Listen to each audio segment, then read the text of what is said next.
So it's good to see everyone on the class, and we're going to do a beautiful shir, a very interesting shir on the parsha, on Parshas Vaytze.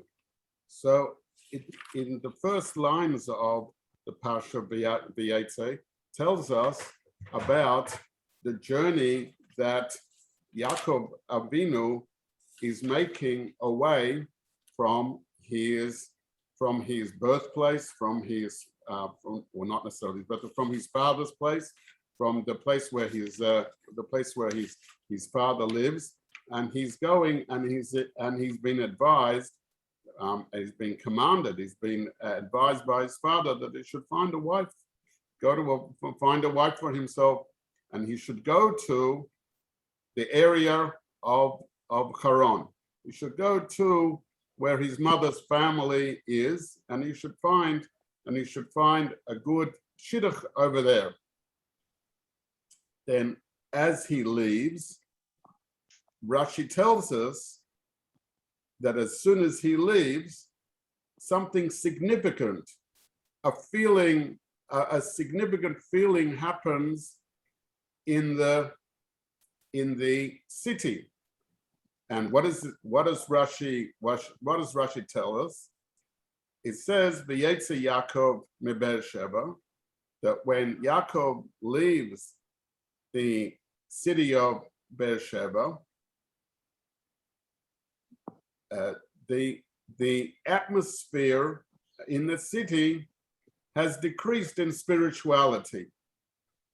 What is the expression that it's said in the Rashi? Rashi says that he says that when he leaves, what's happened is the Haida, Ziva, and Bahadora has left. What do these translation means? The Hoda, the beauty of the city, the Ziv, the light of the city, the Hay, the aura of the city, of spirituality has changed in that area. And that we understand from that any time there's the physical presence of a righteous person leaves our area, there's a change in the status, there's a change in the atmosphere of the environment. And this is important to know. What is driving Rashi to be able to say this? Because the Rashi starts off and it says, why do I need to know that he left Beer Sheva? The Chumash already told us before, in Sukkim before, that he left Beer Sheva. We know that he was supposed to go to Haran, that's where he was asked to go. So therefore he could have just said, he left and and he's on his way to Haran. So Rashi then says, it has to tell us that he had to leave, because we need to be taught this idea that when a righteous person leaves, there's a reduction in holiness. Our sages tell us that the presence of holy people makes our environment a kedushadik environment, a holy environment, and that we need to treasure that we are in the presence of holy people in general, because it's a very strong influencer. So this is a teaching that we need to be known. That this is entirely, if that is the only message, then it itself is a beautiful message. But there's even more to understand about it. There is the idea that when that in the presence of a tzaddik, there is a whole change in the environment. It makes a place better to be. So that as Yaacov goes to Haran, the entire environment is changed. But I will ask you a question. What does it mean that the environment's changed? Surely he didn't leave totally, that there's no spiritual presence left. When we just started talking, we started saying, where did he leave from? He left from his home. Who was it in his home? At his home is his father, Yitzchak Avinu, Yitzchak, our forefather. And not only that, there's his wife, Rivka. So can you say that there's no spiritual presence that's not there? Of course there was. So why does Rashi tell us that we learned this lesson from here? Surely the righteousness of Yitzchak and Rachel also gives this level of spirituality. Why do I have to learn this lesson from here? So, and furthermore, this idea that there is a tzaddik or someone who's righteous in our presence, we've already learned this before in the Torah. When Avram was debating with Hashem about the destruction, about Sodom and Gomorrah, what did he say? Part of his debate that he had with Hashem was to say, surely there are other righteous people, there is somebody righteous, there is perhaps 10 people in every city, or perhaps altogether, there's numerous tzaddikim in the righteous people in the city. So even though Avram didn't win that debate and couldn't convince Hashem not to make the destruction of Sodom and Gomorrah, we already understand from that there is uniqueness and spirituality, good impression, good influence from the realm of tzaddikim. So why does the Torah have to go to the special emphasis of adding words in the Torah and saying these three special things when a tzaddik leaves, and in particular when Yaacov left, they are missing. So for us we need to understand a little bit closer, what does these three expressions teach us that Rashi makes the comment over here, that when Yaakov left, these three things were diminished. In fact, this Rashi is actually derives from a medrash. It derives from another place where it's written, where over there in the medrash, it doesn't actually list the three things over here. It only mentions two of them. And it says, says about from the medrash's point of view, it says that when Yaakov left, that two things were diminished, but it doesn't mention the three. So if we examine the ideas of what's mentioned in what's understood in those three ideas, we'll understand more clearly what Rashi and the Medrash wants to tell us. So when the Medrash said, that when a Tzadik leaves,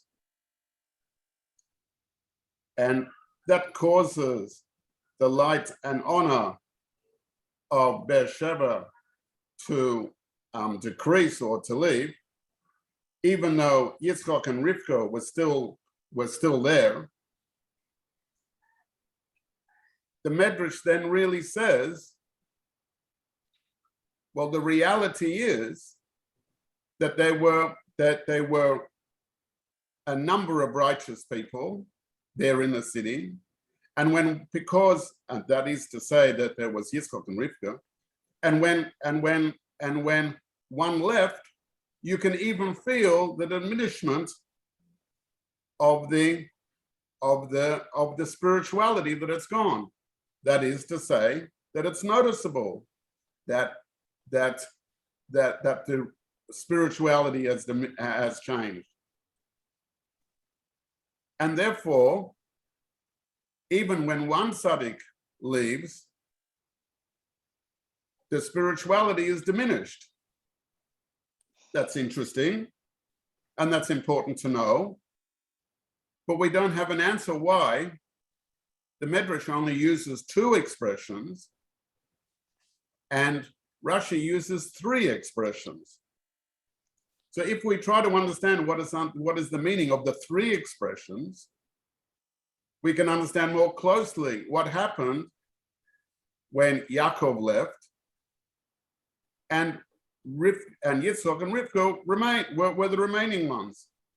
And in particular, we'll be able to understand why Rashi said the three expressions, that when Yaakov specifically left, those three were diminished, or those three expressions, those three attributes were diminished. So in examination of these words,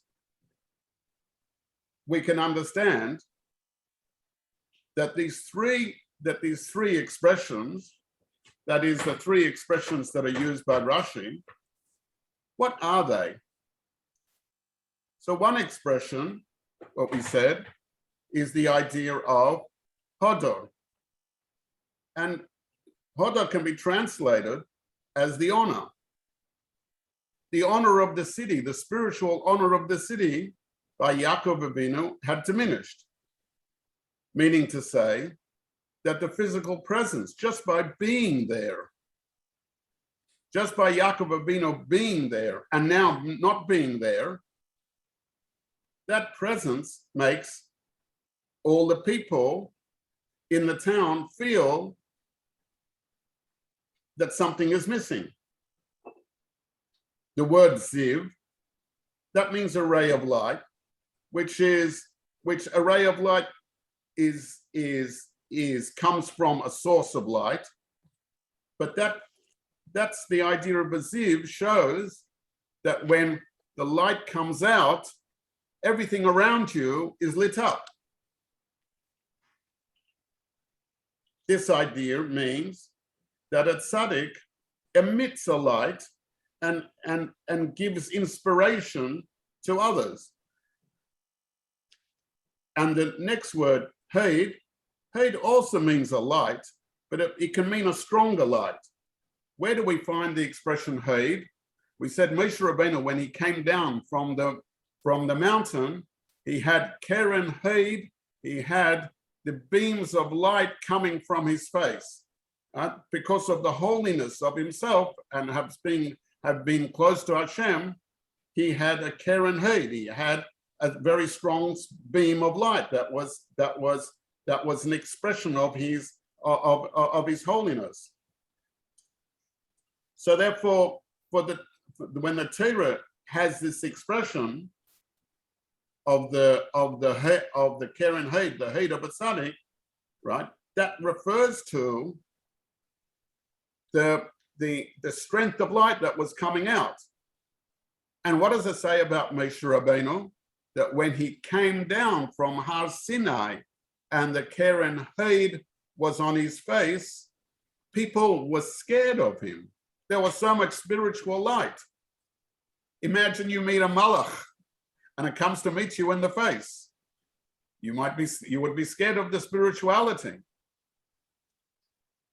There are many people, and this is a reality, that when they meet a tzaddik, they are so intimidated, they are so scared, they can't even open up the mouth. And there are people that can testify that when they went in front of the Rebbe at dollars, when he was giving tzedakah for dollars, and they wanted to ask something, they were so awestruck that they couldn't even say anything. And a fear went upon them. So there's a level of spiritual intimidation that can come from just the presence, and that's what happened with Moshe Rabbeinu. So therefore, Moshe Rabbeinu had to put on a mask over his face so that people wouldn't be so scared of him, and that they shouldn't get. And the other explanation is that they shouldn't get the inappropriate light of Hashem. But the idea is that it was an awesomeness. It was an awesomeness that was coming from him. Now, a tzaddik can affect people in these multiple ways. Now let's go back, think about our question. Why are the different expressions used? Because the presence of a tzaddik does this and makes this presence for a person. So when Yaacov Avinu left, his presence and his influence had gone away.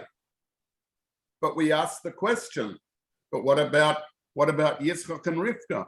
They were still there. But we know from the Parsha before, when the story, the narrative of the Parsha was telling us that Yitzchak gave the blessings to his sons, we are told that his eyes were weak, he was blind, and then Yaacov dressed up in the clothes of Yaacov, and he couldn't see. If he could see clearly, he would have known Yitzchak, but he couldn't see clearly. And we know also that when a person is blind, he needs help. He needs help to walk around. He needs help and assistance. So where was Yitzchak?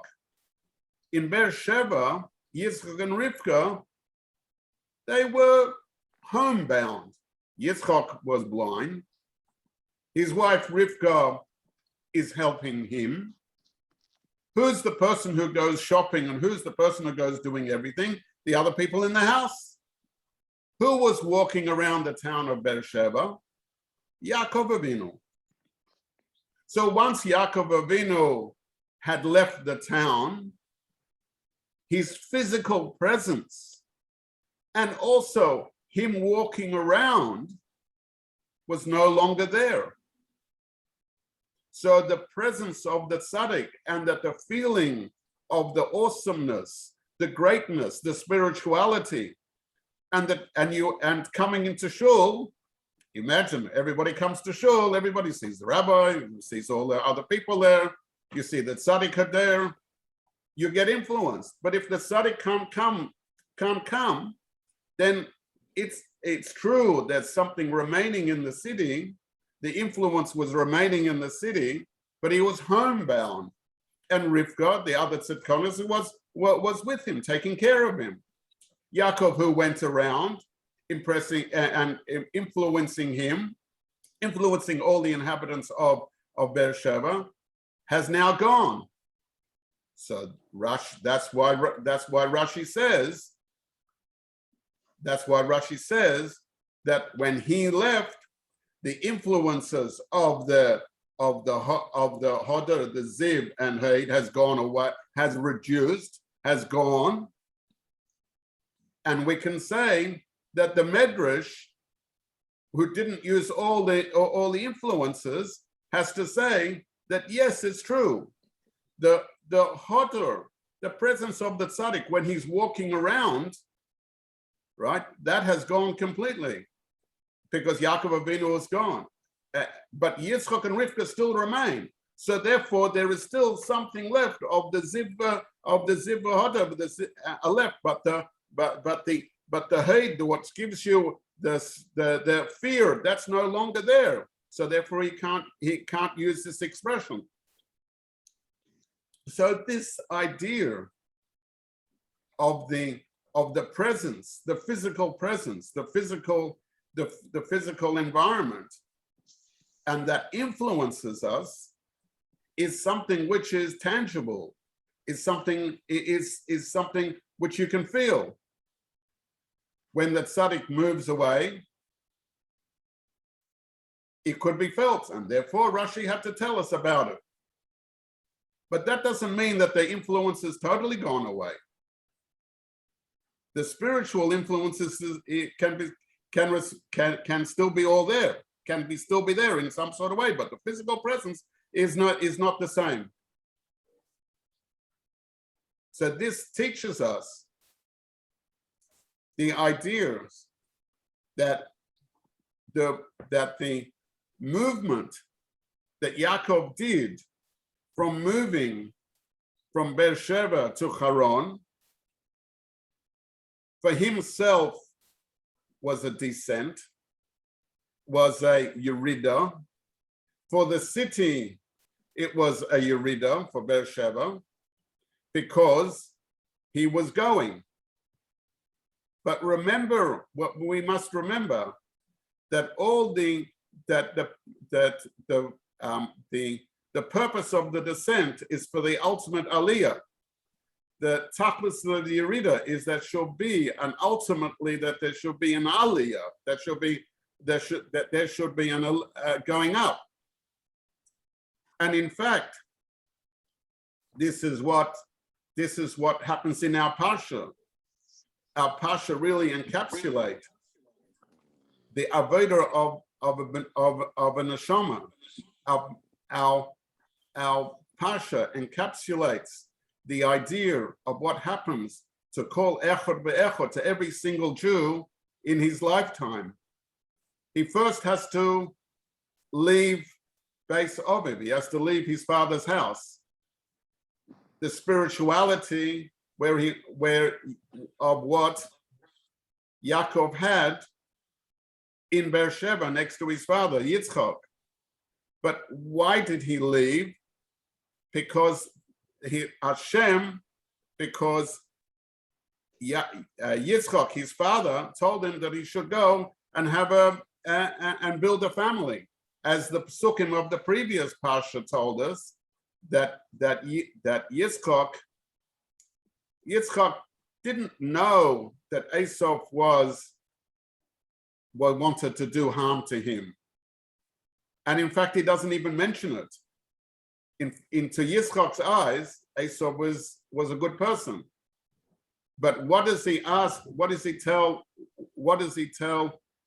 his son Yaakov to do? He tells Yaakov, go to Haran and build a family. In other words, he says, go find a wife and build a family over there. The idea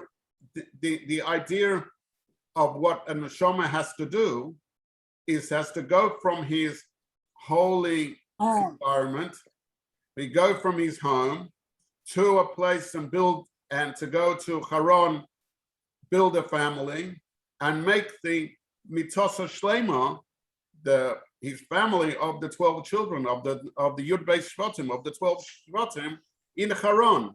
This is like a Jew that starts off his life, he builds a family, and he elevates all the world around him, all the physical aspects, the Haran af shel mokom, all the things that are around him in his outside world, and he elevates them. This is like the idea of Yaakov leaving Eretz Yisrael and going to Chutz La'aretz, which is Haran, leaving Beersheba, which is in Eretz Yisrael.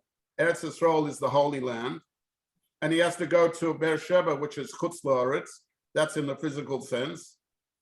Or the idea that we can talk about that a person is in a spiritual environment of Beis Aviv, of his father's house, in a place of spirituality, but he has to go out into the physical world. He has to go out in the world, in the streets. And what does he do out? He does avodah, he does work, and he builds a family. But while he's doing that, he's elevating and making spirituality all in the world, all because eventually he's going to bring all of this back to his father, because he's going to go back to Beis Aviv. He's going to go back to Eretz Yisrael. He's going to go in our mashal back to the Holy Land. A person goes out into this world to do work in the world, to be involved in the world, build up a family. But the ultimate idea behind all of this is to elevate this world Bring it of back. holiness. The idea of elevating the Chutz La'aretz to Eretz Yisrael. And as the Tzemach Tzedek, the third Lubavitcher Rebbe, told the person who wanted to go to Eretz Yisrael, you can make here Eretz Yisrael. You can make here a holy land, as long as we elevate, as long as we elevate in our processes, we elevate the world around us, we make it a better place. We do the inyonim of Tikkun Olam. We make our local environment a better place. We make it like, not exactly like, but like Eretz Yisrael. We're making it holy. This is the journey of the neshama. The neshama starts in Shemayim, in heavens, and it has to leave Beis Aviv. It has to leave the house of Hashem. It has to leave the house of Gan Eden, where it's living, and it's forced to come down into this, it has to live into a body, join, and the neshama lives together with the nefesh elikus. The neshama lives together with the nefesh bahamas. That is, the Eretz Yisrael joins together with the Chutz La'aretz in the one body, for their job to elevate all the physicality around them, all to fulfill the father's wish. What was the father's wish? Yitzchak said, make a family.